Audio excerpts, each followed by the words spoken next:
I am Steve Gibson. I am a vice president at Gearbox Software. Looks like those alien bastards drank all my beer. So the game was in development for a little bit, a couple of years. Where Gearbox got involved was right around the time we were doing Borderlands, also with 2K Games. And it wasn't something where like, oh well, it's about the ship, we'll just take credit for it. Like, I mean, it's been a big deal for us. We are in a very fortunate situation. I think the best thing I can point to, so everyone remembers like 2001, that E3 trailer that came out, right? There was that was honestly one of the best trailers ever come out, right? That was just balls out, crazy, awesome. So what happened was the end of that trailer, there's a list of names, right? There's about 15 names or so. If you look at that list of names, all but one of those guys actually ended up working at Gearbox Software. I think we have a lot of guys there who are very invested in the history and the legacy and really understand Duke Nukem. So I think that we're the perfect studio for that. We were in just an amazing position, and it was really fortunate that we just happened to be finishing Borderlands at the time, and we happened to be doing that with the publisher who has the publishing rights for that game. We happened to be in the same town, and we all knew George and Scott and those guys, and heck, play poker with those guys every week, still do. I'm so glad you're okay. All right, time for my reward. I guess here's the thing. When I buy a game, and I think most gamers buy a game, they buy it because they want to be entertained.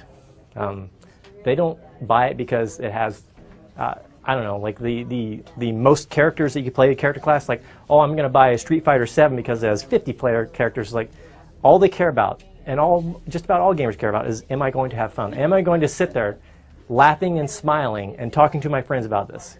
You know, it's the same reason I go to see a movie. I will go see some small indie movie, or I'll go see 2012. I don't care how it's happened. As long as I'm entertained, I'm entertained.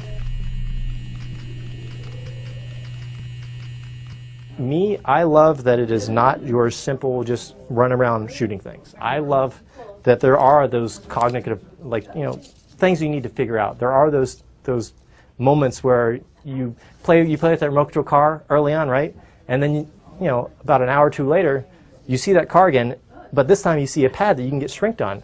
You can go get shrunk, hop in that car, and then drive it all around and do all these crazy things. Like, there's these surprising things that just really feels just plain fun, you know. And it's just amazing. This world and this environment is just so unique. The game takes place roughly 10 years or so since Duke Nukem last saved the world, right? So now we're, you know, about a decade later.